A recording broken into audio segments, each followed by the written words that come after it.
It's about 7:15 and I'm in St. Peter's Square, and this is the morning of the funeral of Pope Francis. This weekend was the weekend that Carlo Acutis was going to be canonised, made a saint of the Catholic Church, and it means that the whole city is full of people who are coming to the canonisation mass. Not only that, this is the special event within the Jubilee of teenagers, or Jubilee of adolescents, I think it's listed as. So there are thousands of young people in Rome.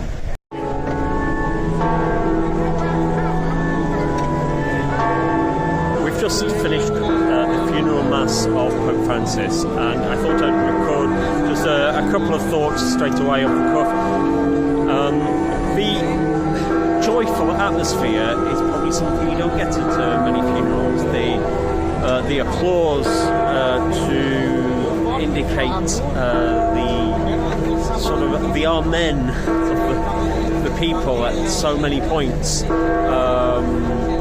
and the flags that we've got waving around the square at the moment, all indicate just the joy of the people who.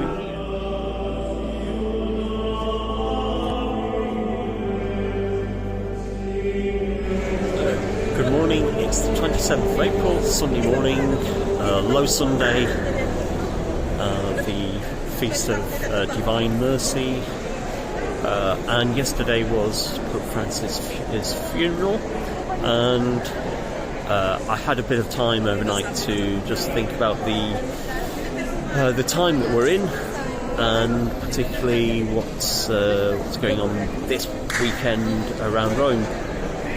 I was talking to one of the members of our personale, the domestic staff of the college this morning, and she was telling me that many of the young people here in Rome have been put up by local parishes,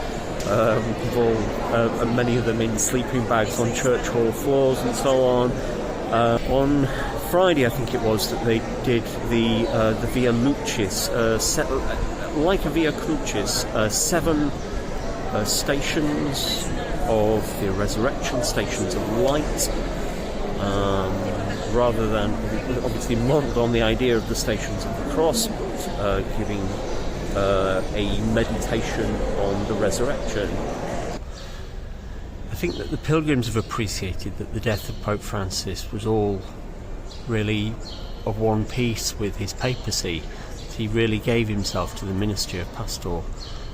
He wouldn't let ill health hold him back from coming to St. Peter's on Easter Sunday morning, giving his blessing, going around the square, seeing all the people that were here to see him. And it's this self-sacrificial giving of oneself completely that I think is one of the causes of the joy. You can't do that sort of thing properly if you don't really possess transcendent hope. And that's the theme of this Jubilee year, a pilgrimage into hope. And it means it's a journey of discovery, this pilgrimage into hope.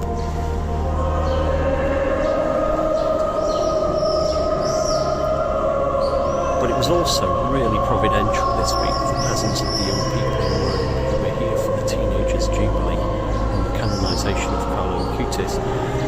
Instead, they've attended the funeral of Pope Francis, and they've thought and prayed and meditated on, talked about the resurrection. I think that the young people also appreciate the humility that Pope Francis showed, that he really lived seriously the ideals of the gospel.